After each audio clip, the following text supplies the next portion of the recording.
Mr. Ohana, while we're talking about peace and also a lot of shared history that both the countries have, another very important aspect that India and Israel are connected with is the fight against terrorism. Indeed. And in fact, one of the most dastardly experiences that both the countries have shared together is that of the 26/11 Mumbai attack. We're sitting in Mumbai right now, and we're talking about, when we see that the masterminds, the plotters of this attack are still unpunished, they are still roaming free in a country. How do you think there should be more global pressure to bring the culprits to book? What can India and Israel do together to ensure that the plotters, the mastermind of this attack, are punished? Absolutely, and this is a very serious issue that you raised, because we have visited this morning the Taj Mahal and the Chabad house, several locations where the terror attacks took place. We've been to little Moishe's room, who was 2 years old when the terror attack took place, and his parents were murdered. And we saw on the wall how tall he was when he was 13 months old. It's still written there, Moshe is 13 months old. And then we saw Moshe 11 years old. And someone wrote 3 words in Hebrew next to it.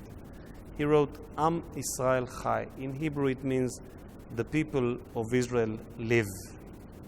And that person who wrote those 3 words is Prime Minister Netanyahu when he came to visit. In my personal life, I have been battling terror and dealing with counterterrorism for 12 years, at least 12 years, as a part of the Israeli Defense Forces, both in the IDF, the Israeli Defense Force, and the Shin Bet, the Israeli Security Agency. That was during the Second Intifada, when we had the roughest, the most challenging times regarding counterterrorism in the history of the organization, probably in the history of the country as well.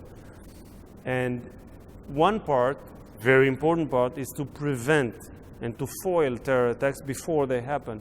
But the other part, and this was exactly what you mentioned, is to make sure that everyone that took part of the terror attacks pays the price, a very heavy price.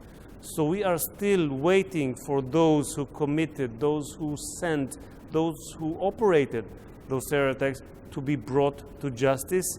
And indeed, we need to bring very serious pressure from all the world, from all the free world who stands against terrorism, to make sure that this happens in order to prevent the next terror attacks, that, God willing, we will not experience them. But unfortunately, we know that there is such a plan by, unfortunately, too many. Yeah. And how do you see this cooperation on terror going forward, or cooperation in the fight against terror going forward? Well, unfortunately, we in Israel are very, very well experienced in that field of counterterrorism. We have been facing terror even before the state was established, so more than 100 years that we are facing terror, and we have developed such expertise and abilities that we can share, and we would like to share with our good friend India, which also unfortunately experiences terror. We can share information and knowledge and intelligence, and we do that. And this is something I think we should strengthen between our two nations, because we are a part of the free world, and we should all stand together against terrorism. Mr. Ohana, now that we're talking about cooperation between the two countries, another aspect of cooperation is in the sectors of water and agriculture, because never before have we seen two countries uniting on this front. So how do you see Israel helping India in combating the water crisis? This is a great question, because Israel holds in India, and it is actually the one and only embassy in the world that we have that, a water attaché, full-time water attaché, that works very closely, as I've heard, with the Minister of Water of the Indian government, which we have also met in the nice lunch reception that we had in the Lok Sabha by Om Borla, by my counterpart. And we have a lot to do, because I know it is a major problem here in India, and we have the solutions.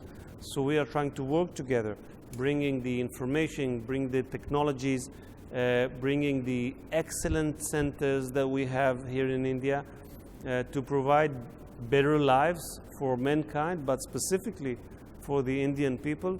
And I know Prime Minister Modi deals with that a lot, and he was successful to bring dozens and dozens of millions to accessibility to water. And this is a great success, and I would like us to work more closely on that.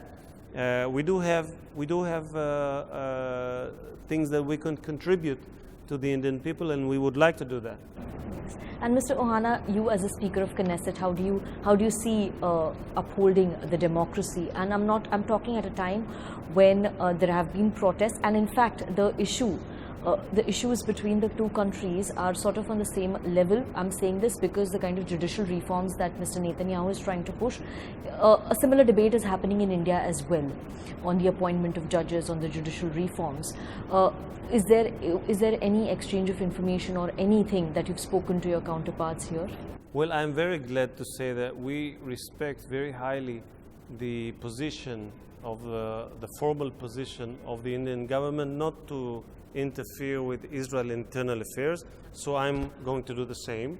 But if you would like to hear about Israel, I can tell you that what we are bringing, and it is not only Netanyahu, because I've been speaking about it for 15 years, and Justice Minister Yariv Levin have been talking about it for about the same time. We want Israel to be a better democracy, which means more decisions should be taken by the public through their representatives. Unfortunately, for many, many years, it has not been the case, because one executive branch, the judiciary, took more and more powers throughout the years, and this needs to be balanced. When we are talking about democracies, we are talking about Montesquieu bringing the idea of checks and balances, separation of powers, and unfortunately we have an unbalanced situation, and we are trying to balance it. As you mentioned, it is a matter of dispute, and we have protests, as we have in democracies, and people say their opinion, and we have actually halted the whole reform, because we are trying to do our best efforts to reach an agreement, and we would like it to be as wide as possible, a consensus agreement. If we can do that, it will be great. It will be great for democracy, because Israel will be a better democracy. But if we will have to do it by a majority, as happens from time to time in democracies, we shall do that, because the whole idea is to bring more democracy, to make Israel more democratic, more decisions taken, like the system we appoint judges.